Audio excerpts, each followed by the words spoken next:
over and over again. Listen, y'all, I was gonna do my makeup for this and I was gonna look real effing cute and give y'all a good introduction, but I ran out of lash glue. So I just Amazon Prime that mother, and I am hoping it's gonna get here in time before this video is finished so I can do some lashes by the end of it. I get the question all the time, why were you a bikini barista? Why were you a bikini barista? And I'm gonna tell you exactly why.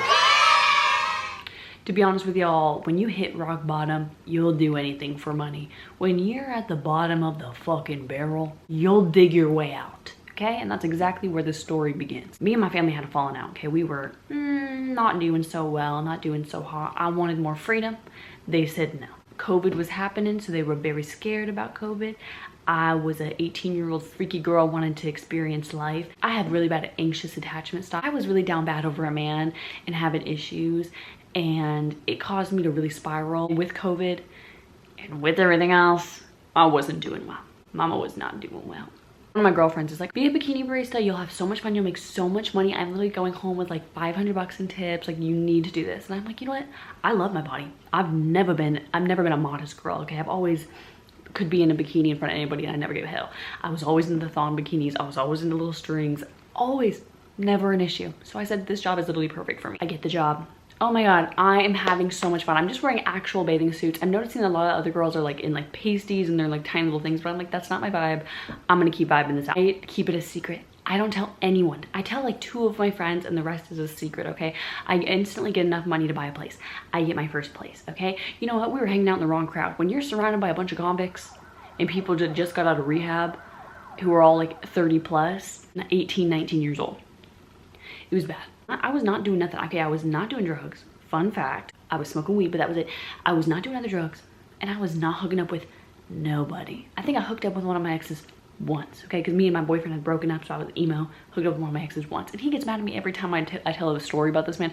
He's my most boring ex, and he be reaching out every time I like share a little hee-hee story that he somehow is in. Don't talk about me on the internet. Don't talk about me. Nobody gives a damn, okay? It's my story to tell. Shh. Anyway, I started doing bikini coffee. I liked it at first. It was a good time, okay? And then it started to go a little bit downhill when some days you'd go in and you'd make not a lot of money in tips. Oh, awesome. Or you'd have a super jam-packed day and you'd have man after man being disrespectful and gross and making you feel horrible about yourself. Or sometimes they'd stare right at your crotch. Right at your crotch. And you'd have to be like, how's your day going? Good. Is it pink? Brother, stop. Anyway, how's your day going? Did you have work today? Sure did. Oh, and it started making me feel dirty as hell.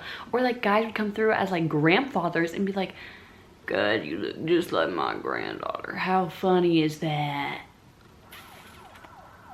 What are you, like 18? It was embarrassing, it was awkward, it was making me uncomfortable. Moving forward, some days were lit. Some days you get all your best customers who were big tippers, not dirty as hell, would bring you cups, literally cups full of Mary Jane, baby, okay? They were loading you up.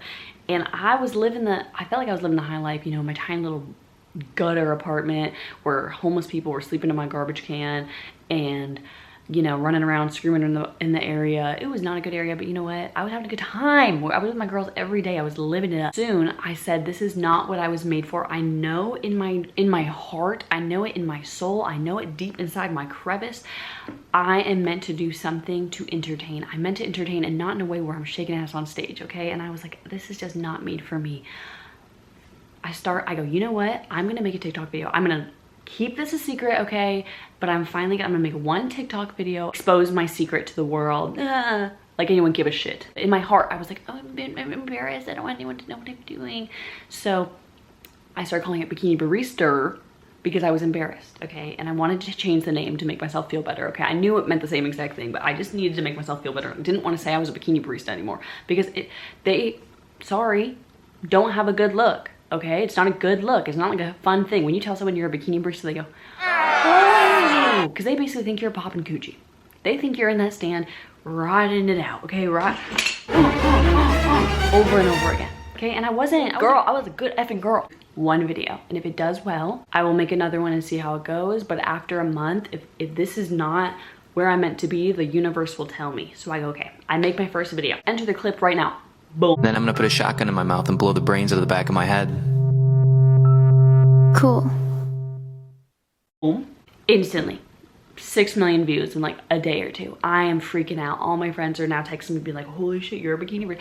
People are coming by the stand that I went to school with. I'm getting in bear at this point, but I'm having to deal with it, okay? It's whatever. It's whatever. I keep making my videos. Each one is doing well. I am like, the universe is rewarding me right now for how down effing bad I've been. And I keep doing my thing, and I start realizing that I'm making more money doing my spicy site now through TikTok than I ever was in that bikini stand. So then I'm like, okay, how can I profit off this more? What if I go live? Motherfucker, I was going live in that stand, getting the most insane views on a TikTok live I've ever seen in my life. Like, I was having fun in there. I was making y'all tell me what to say. I'd be like, okay, next person, what do y'all want me to tell him? Y'all would be like, do a British accent, make him think you're British. Bet. I was doing it. Y'all were like, try to make this man think you're in love with him. Bet. I was doing it. People were telling me to do the most crazy things. Someone was like, meow halfway through and see if he says anything. Bet. I get told by my boss, no more. Cut that shit out. You're done going live. No more videos. And I'm like, the only reason I'm working here right now is to make my videos. It started to get to the point where I would show up to the work and I show up to work and have all my videos planned out, exactly what time I was going live, exactly what OF content I was going to do in the stand. I decide I'm gonna get my boobs done, and during that recovery I was gonna decide if I wanted to go back or not. I basically sort of, I did something really bad, guys, but that's a different video. And I basically tried to end things with I got back with my toxic boyfriend from high school who I was like obsessed with and had the anxious attachment style. This man started mooching off me. We all know where this story goes, and now he tells everyone I was a sugar mama. Now this man's running wild through the streets and telling everybody I was a sugar mama. Motherfucker. Whatever. I decide, you know what, listen, I need to end things with this man. I'm gonna start phasing him out. I'm gonna start pushing him away, but I still had a really codependent lifestyle. So I like to say that we ended it. Okay, I like to say for my own mental, I was checked out of that relationship.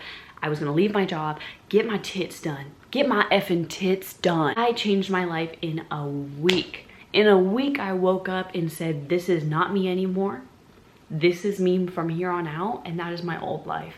And I cut everything out, and it makes me really sad because I feel like I cut out a lot of amazing people too from that bikini life because I just needed to separate from it. And then I started making my TikTok videos, and you know, I heard a lot of rumors that the bikini girls were like, she's gonna fail, she'll be back, they're always back, she's gonna come back. And all my customers, when I said I was leaving, you'll be back, they always come back. Guess what, motherfucker? I'm 2 years out. 2 years out next month. And I've been living my dream. I'm really slowly getting there. Look at this, ready guys? Computer setup. Who knows? As soon as someone effing teaches me how to work this, I'll start playing games for y'all. I just don't know how, look, I don't know how it works. I'm being so for real right now. I tried to figure out, I played The Sims a few times. I have all this camera set up. Look at this. I have no effing clue how to film myself and do a video. Look at it. Don't look away. All right, guys, welcome back to my channel. Today we're gonna be, like, that could be me. One effing day it will be. That's how I became a bikini barista, and that's how I quit a bikini barista. Do I recommend for y'all to become and do what I did? You know, for me, I got a lot of good opportunities. Look where I am now. Thank you, Lord. Would I do it again? Absolutely effing not. Sometimes I have dreams I still work in the stand and I go, you know what I mean? I'm still a naked queen. I still feel very confident in my body. But after Bikini Coffee, I got really nervous and insecure for a while because I just felt weird about myself. Now I'm good. 2 years out and I'm good. I'm recovered. Love y'all. My links are below.